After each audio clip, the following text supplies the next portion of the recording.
biasa, Ji. Siap, oke. Waduh. Waalaikumsalam. Langganan kita nih. Ini langganan ya. Nih katanya temen sohib, ente main tinggalin Ani aja di sono. Mana belum bayar dia Belum bayar? makan nasi uduk belum bayar sama Aduh, dia. begitu ngapa? Sekali-kali bayarin Ustadz, nggak apa lah. Ya, sekarang Ani lagi yang bayarin. Kita siapa yang ditamu nih? Temannya Ado ini. Temennya Ini sahabat. ente. Sahabat. Sahabat. Ayo Siapa, kita Ki? sambil duduk ya. Sambil duduk, Saya kenalin kenalin ya. ya. Ayo, Oke. Pak Juwarto. Kopi biasa, Kita Seth? duduk. Kopi biasa. Oke, Oke, tenang. oke. Nanti Ani yang bayar, duitnya duit dia. Masya Allah. Ayo silakan duduk Pak Juwarto. Ustadz, ini Pak Juwarto. Pak Juwarto. Mungkin Ustadz udah pernah dengar Pak Juwarto ini punya sekolah. Sekolah apa? Tapi tempatnya unik. Sekolahnya gratis. Serius? Iya, unik. Punya tempatnya. sekolah, tempatnya unik, gratis. Deket tempat pembuangan sampah. Ah, serius, Ki? Serius. Masa sekolah dekat tempat pembuangan sampah? Nah, ini di Bantar Gebang. Kita tanyain langsung nih. Oke. Pendidikan adalah cara terbaik mengentaskan kemiskinan. Kalimat itu yang senantiasa menjadi penguat Juwarto dalam mengelola sekolah Tunas Mulia Bantar Gebang. Sekolah gratis yang ia bangun untuk anak-anak pemulung sampah di sekitar Bantar Gebang.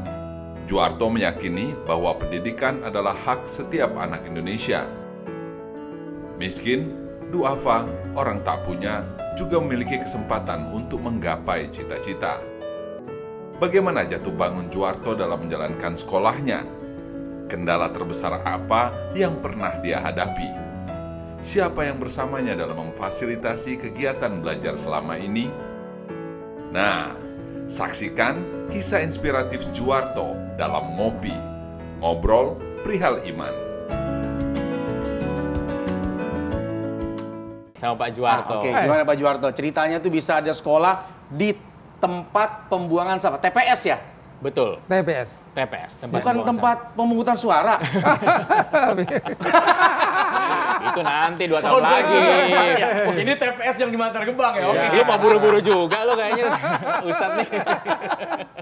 Gimana tuh Pak Iya. Juwarto tuh ceritanya tuh? Saya kebetulan pendiri Sekolah Alam Tunas Mulia Bantar Gebang, sekaligus ketua yayasan hari ini. Jadi awal mula kenapa itu Sekolah Alam berdiri? Pertama, rasa keprihatinan saya dan cinta saya kepada anak-anak nggak mampu sekitar Bantar Gebang. Dulu saya mulai dari pendidikan TPQ ya, atau TPA orang bilang, pendapat pendidikan Al-Quran. Iya. Anak-anak kalau sore saya kumpulin di tempat yang nyewa kecil itu dulu, kecil sekali. Oh, Pak Juwarto ngontrak dulu awalnya. Ngontrak, betul ngontrak. Ngontrak di situ di Musala Kardus dulu bilang, "Selamat bombing sempat ramai sekali." Tahun Musola berapa itu? Kardus tuh Tahun istilah 2006. atau memang dari kardus? Emang kardus. Orang nyebutnya dulu salah satu media sebenarnya yang ngangkat itu Musola Kardus. Jadi rame waktu itu. Ini berisikan anak-anak kita. Dari data anak saya 100 anak itu rupanya 60% nggak sekolah di usia sekolah, bayangin. Masya Allah. Maka saya berpikir ini anak kalau hanya TPA aja atau TPQ aja, maka bagaimana masa depan mereka? Betul. Ya. Makanya saya berhijrah dari tempat situ, cari tempat yang kira-kira agak jauh dari sampah gitu kira-kira. Oh, Maksud mulai kalau berpikir ya betul, untuk yang awal yang layak. dulu memang kita di pusatnya sampah, saya geser di kampung, Masya Allah. pinggiran, bukan di tengah lagi, di pinggiran. Pertama dulu nyewa di situ, respon masyarakat bagus. Bagus. Ya, bagus masyarakat. Ya. Lihat pendidikan yang unik. Uniknya kenapa? Saya nggak kayak sekolah yang lain. Ya, sekolah Gimana tuh, Pak saya Juwarto? itu nggak perlu setiap hari masuk. Seminggu cukup 3 kali. Wah, ini pasti favorit sekolah ente Rizky dulu. Kalau bisa nggak tiap hari, kenapa harus tiap hari? Ente jangan begitu. 2 harinya kan belajar dari rumah. Giliran guru sakit aja, tepuk tangan. Wah, bener-bener orang sesuai didoain. waktu itu ya. Terus yang kedua, saya nggak pengen orang-orang yang nggak mampu atau orang miskin ada alasan mereka nggak mau sekolah karena nggak punya sepatu. Atau terbebani. Jangan Nah, sampai betul. terbebani terus pesimis akhirnya jadi malas sekolah ya. Betul. Jadi Karena nggak niat ada utamanya sedikit kan pun untuk belajar. kesulitan, Benar. nggak ada rasa kesulitan pun yang mereka untuk datang ke sekolah kami. Pilih pemilihan tempatnya ini nih, saya yang penasaran. Kenapa pilihnya di situ, di sekitar tempat sampah? Orang kan jijik, orang kan bau. Betul. Kalau tempat sekarang udah bagus. Udah bagus. Pinggiran sampah tapi bagus. Jadi tempat itu sepi dulu, nggak orang minat di situ. Nah pelan-pelan kita beli sedikit-sedikit, akhirnya sampai sekarang jumlahnya sudah hampir 5.000. luas ininya, Luas sekolahnya tanah lahannya. kawasan tuh, betul. Udah 5.000 keren banget, Ki. sekarang. Masya Jadi Allah. itu sarana buat anak-anak main, belajar di situ.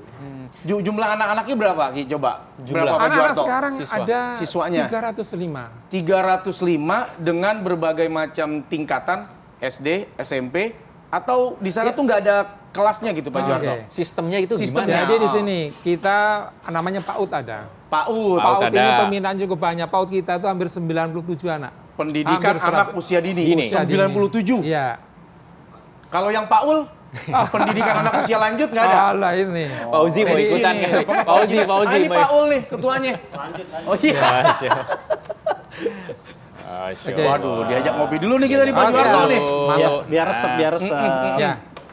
Di situ Iya, ada iya, SD, SMP, SMA, ada satu lagi, Ustadz. Baru tahun ketiga ini kita dirikan semenjak COVID ya. Aha. Ada pesantren tahfiz. Pesantren tahfiz untuk siapa? Anak sekitar dan siapapun. Makasih, Ji. Silakan. Oh, Itu yang terima kasih, Pak Haji. pesantren tahfiz ini karena nginep di studi asrama. Ini ada anak dari Lampung, ada Kerawang, dari Sukabumi, ya kan? Oh, nggak Dari cuma mana? anak-anak sekitar Bukan. Bantar Gebang. Enggak, ada juga orang Bantar Gebang, banyak kan Bantar Gebang. Paling Iya, jauh, iya, paling iya. jauh dari Paling mana? jauh, paling jauh. Lampung. Ini sumber dananya untuk Nah, operasional justru sekolah, itu, nah. untuk murid-murid, seperti apa? Ya, hari ini itu karena dari teman-teman relawan. Oh. Dari teman-teman yang mereka biasanya gajian bulanan, Ustaz, 2,5% dikirim ke kami. Nah, Ini teman-teman yang suka itu, kerja di perusahaan, kerja di PT, di mana-mana. disisihkan Disisihkan. 2,5% dari teman-teman untuk Nitip kan kami membantu untuk dari mulai. penghasilan. Ya. Untuk ngasih transport teman-teman kita guru. guru ya, guru. Iya. Guru dari sekolah alam sampai pesantren. Masya Allah. SDM kita semuanya 32 orang. 32 orang guru yang ngajar anak-anak di tempat Pak Di Juwarto sekolah itu. alam sampai pesantren. Cuma 300-an tadi ya. Banyak ya, Ya. luar biasa. Gimana Ustadz ngeliat kisah dari cerita dari Pak Juwarto? Ya, tentu ini jadi inspirasi buat kita. Kenapa? Karena pendidikan ilmu itu jadi kewajiban. Tolabul ilmi faridotun ala kulli muslim. Menuntut ilmu, mencari ilmu itu kewajiban bagi muslim dan muslimah, laki dan perempuan. Kebayang nggak kalau perintah dari Nabi ini kemudian tidak dijalankan sama kita? Gara-gara tadi tuh Ki, nggak punya duit, nggak mampu beli sepatu, nggak bisa beli seragam. Akhirnya banyak anak-anak yang bodoh terstruktur. Bodoh Bodoh terstruktur karena ngerasa kayaknya gue nggak pantas sekolah deh, karena gue nggak punya duit. Ibu susah, bapak nggak ada kerjaan, seragam nggak punya. Tapi dengan adanya Pak Juwarto, wes, insya Allah pinter terstruktur. Dari bodoh terstruktur, pinter Pinter terstruktur. terstruktur. Karena Pak Juwarto bikin struktur sendiri. Mematahkan semua anggapan tadi. Nggak bisa, nggak ada, dipatahkan. Ternyata sama-sama. bisa Ternyata dapat bisa. pendidikan walaupun tanpa biaya, walaupun tanpa sepatu, tanpa seragam. Yang penting pakai nyawa. Kan kalau nggak ada nyawanya gimana? Terus mikir. Ya udah kita ngopi dulu, Ustaz. Ngopi dulu, Ki. Ngobrol perihal iman. Ayo, Pak Juwarto. Ayo Pak Siap, Juwarto. siap. Monggo Pak. Ya.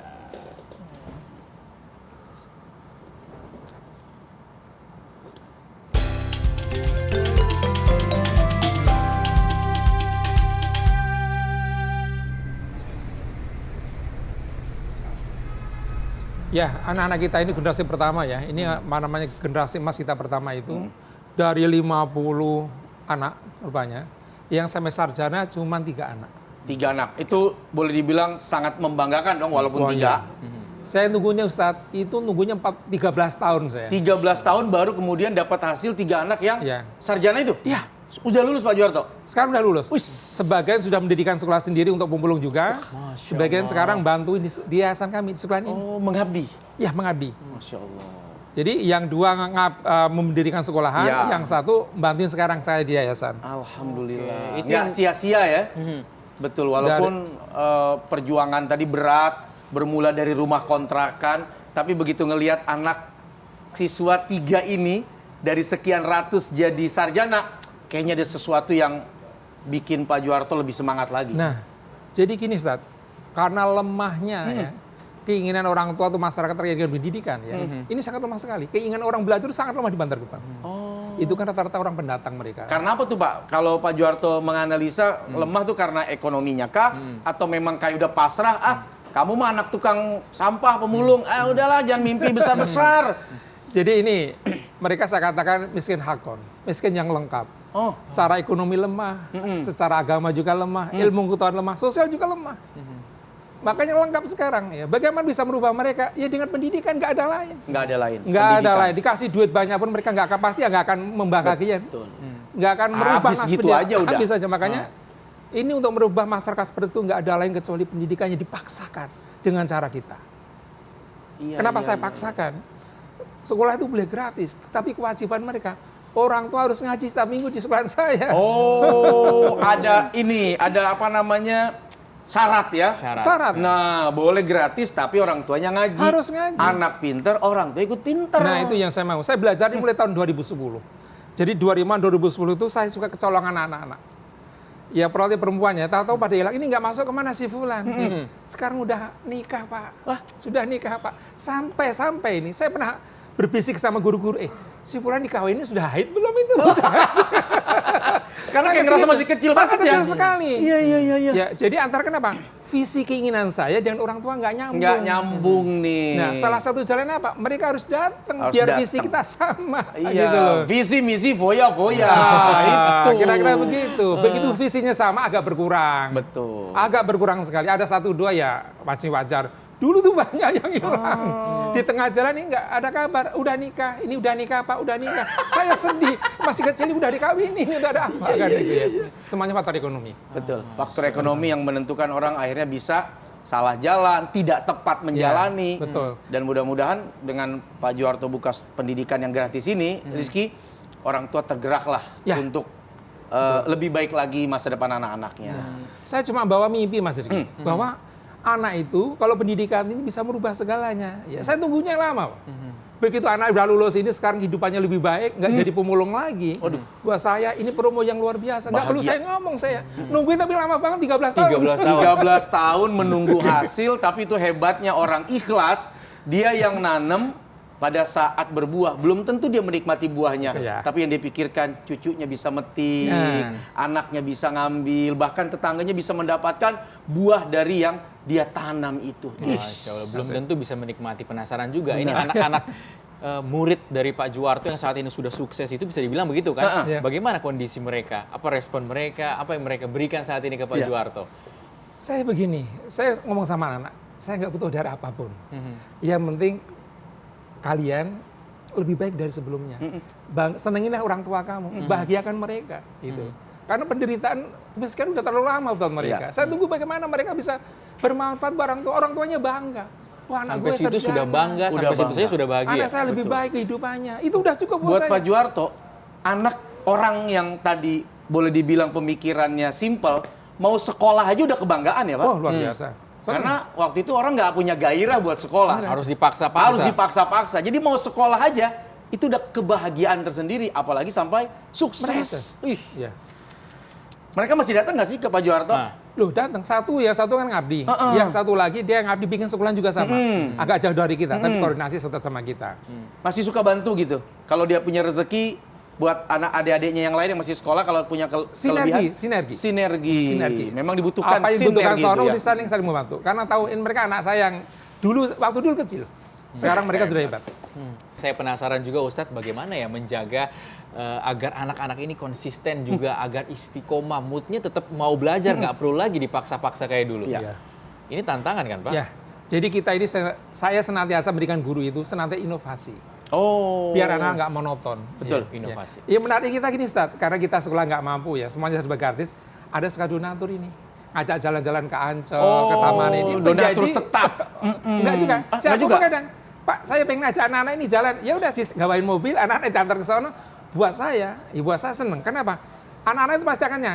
Anak yang jarang masuk, nggak saya ikutin. Oh iya benar. Motivasi kan itu.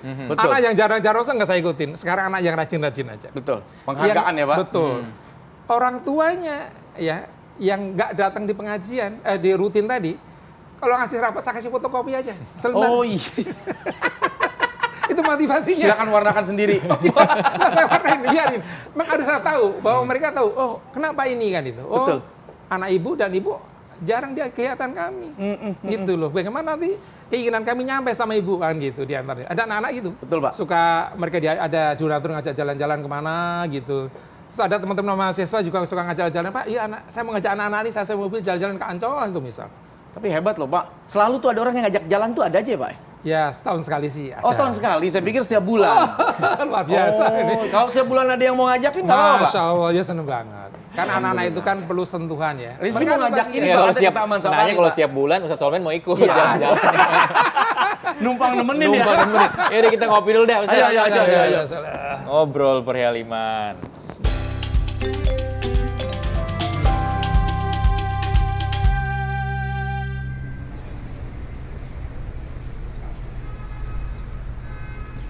Ngobrol perihal iman. Perihal iman. Masya Allah. Ini Fauzi juga kayaknya mau tanya-tanya. Fauzi nih mau nanya apa, Ji? Ke Pak Juwarto nih, karena inspiratif sekali Pak Juwarto ini. Ya, Fauzi silakan. Ya, kebetulan tetangga nih sama-sama Bekasi. Yang mana ente giliran? Nggak Bintara ngaku-ngaku, Jaya, kapan Bintara tetangga? Jaya. Hah? Bintara Jaya, tadi kan Harapan. Ini Bintara Jaya, jadi Jaya. Wah hebat emang. Ini inspiratif Apa, Ji? banget nih, Pak Juwarto. Iya Mas. Nah, tadi saya ngelihatnya bagaimana menyamakan persepsi ya kepada orang tua gitu, Iya. supaya tujuannya bisa sinkron gitu ya. Ya. Kita pengennya anak. Nah, kadang terkendala saya sendiri kan gitu kan ya. Gimana caranya anak-anak kita ini bisa maju ke depan, apalagi yang Ustadz Solmed bilang tadi, Ustadz Solmed kadang orang yang punya gitu kan, anaknya itu kadang merasa nyaman lah, santai lah, biasa aja lah. Ya mungkin ini bisa buat motivasi ya buat semua para orang tua, bukan orang tua yang nggak mampu aja gitu kan, supaya kita ini orang tua bisa ada punya gambaran lah, mungkin bisa di-sharing gitu. Apa aja yang dibicarakan dengan sama orang Pak tua, Juwarto buat mensinkronisasi dengan orang tua gitu. Jadi gini Mas Ustadz Solmed, yang saya hadapi adalah orang yang kondisinya tadi lemah secara ekonomi, lemah secara iman, lemah secara pendidikan. Makanya saya mereka bawa mimpi mereka. Oh, diajak bermimpi dulu. Mereka Iya, bermimpi iya, ya. Kenapa saya harus ketemu sama mereka? Setiap minggu saya omongin, mereka diajak mimpi. Ya. Bagi ibu, seneng nggak ibu nanti tinggal di kompleks? Wes. Wah. Ibu seneng nggak anak ibu nanti kerja di kantor? Iya. Itu saya harap, saya bawa mimpi mereka. Seneng dong Pak, ibu nggak seneng kan nanti ibu diajak ke umroh. Waduh. Ya. Tapi itu caranya bagaimana? Ibu tahu gimana caranya? Sekolah yang benar. Itu solusinya. Ya. Ibu di sini nggak usah bayar, ibu percaya sama saya, tolong saya didukung. Itu aja sebab mereka. Jadi setiap waktu saya ajak mimpi mereka. Masya Allah. Bahwa pendidikan ini bisa membuat mereka bahagia, bisa membuat mereka kaya, bisa membuat mereka berubah. Itu saya ajarkan mereka. Gitu. Tapi sebaliknya Mas Fauzi, kalau buat orang yang kecukupan tadi Ustaz sama mereka, anak bapak gua kan kaya. Mereka harus ditakut-takutin juga. Oh iya, itu Kalau treatmentnya ya. treatmentnya iya. Kalau orang kaya kita takutin. Lah. Gimana kalau nanti Semuanya. miskin? Betul. Gimana nanti kalau udah nggak ada? Betul. orang tua udah nggak ada. Baru kita Benar. sesuaikan opiah kita dulu. Wah, Opiah kita orang mereka ajak mimpi mereka. Iya, Ya, iya. mereka ajak mimpi tinggal di komplek enak nggak Bu? Enak, jalannya nggak becek. Kenapa selama ini jalannya becek? Benar. Saya setuju tuh Rumah sama Pak mereka Juwarto. kardus, rumah mereka triplek bekas. Kalau lihat rumah komplek buat mereka mimpi yang luar biasa. Maka saya bawa mimpi mereka untuk tinggal di komplek bagus enak nggak Bu? Enak. Ibu dukung kami, anaknya disiapin belajar di sini. Biar ibu nanti bisa seperti itu. Nah itu Ustaz. Benar. Untuk yang miskin, Ya. diajak mimpi. Ya. Buat yang mampu, ditakut-takuti. Iya. Wes keren. Masya Itu keren bener Masya banget. Allah. Tapi para orang tua ketika Pak Juwarto menyampaikan hal itu langsung tergerak atau seperti apa responnya Pak Juwarto? Itu sudah terbukti. Ya tadi saya sampaikan masalah pernikahan muda mulai berkurang. Itu Ya itu kan? membuktikan bahwa berhasil Betul. ternyata. Berhasil, Ki. yes. Benar. Ibu-ibu sekarang udah pada rajin ngaji. Masya Allah. Itu kan harus pertemuan mingguan mereka datang di situ. Sudah mulai Fauzi rajin dengerin, mereka. diajak mimpi. Dia malah lain tafsirnya Pak Juwarto. Mimpi lahir dari tidur, maka perbanyak tidur biar mimpi itu salah lu. Tafsir Tidurnya yang jalan dibanyakin lain ya. lu. Aduh, ternyata itu berhasil ya. Alhamdulillah berhasil. Dengan teknik memberi mimpi dan menakut-nakuti. Ush. Tapi memang begitulah. Nabi kan diutus begitu. Basyiran wa nadhira. Dia memberikan kabar gembira, tapi juga memberikan kabar peringatan. Betul. Diingatkan tuh, jangan sampai lalai. Mentang-mentang kaya hari ini, siapa yang tahu besok ternyata kemiskinan datang, kemudian jabatan orang tua berpindah, kemudian kedudukan tidak lagi bersama dengan orang tua. Ayo siapa yang mau ngelanjutin? Benar. Saya setuju itu. Buktinya COVID kemarin kan banyak yang gulung tikar, walaupun tidak sedang jualan tikar, tapi gulung tikar coba perusahaan-perusahaan tuh, ya kan Ki? Iya. Keren. Mungkin Ustadz Solmet bisa memberikan kesimpulan ya dan juga pandangannya dari kisah Pak Juwarto yang Sebenarnya begitu kesimpulannya di inspiratif. sini semua Ki.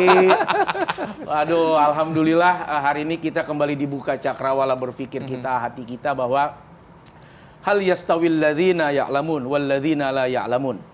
Apakah sama orang-orang yang mengetahui dengan orang-orang yang tidak mengetahui? Pertanyaan dari Allah ini adalah pertanyaan buat kita semua.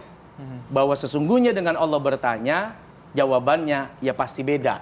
Antara orang-orang yang mengetahui dengan orang-orang yang tidak mengetahui. Sehingga kita sadar, pendidikan itu penting. Mencari ilmu itu penting. Berguru itu penting. Karena itu semua yang membuat hidup kita bercahaya. Terang benderang. Jauh dari kegelapan. Orang kalau punya mata, tapi dalam keadaan gelap, bisa jadi matanya tidak berfungsi. Lalu kemudian jatuh karena gelapnya. Tapi orang yang punya ilmu, sekalipun dia berada dalam suasana yang gelap, kalau ada cahaya, cahaya itu yang akan menerangi untuk sampai pada tujuan. Dan pendidikan itu adalah cahaya yang harus kita miliki. Masya Allah. Pendidikan itu adalah cahaya yang harus kita miliki. Masya Allah. Inspiratif sekali dan juga bermanfaat perbincangan kita pada hari ini. Terima kasih Pak Juwarto dan juga Ustadz. Kita lanjutkan ngopi dulu, ngobrol perihal iman. Ini sudah dibuat sama Fauzi. Yuk kita habisin. Oke, Masya Allah.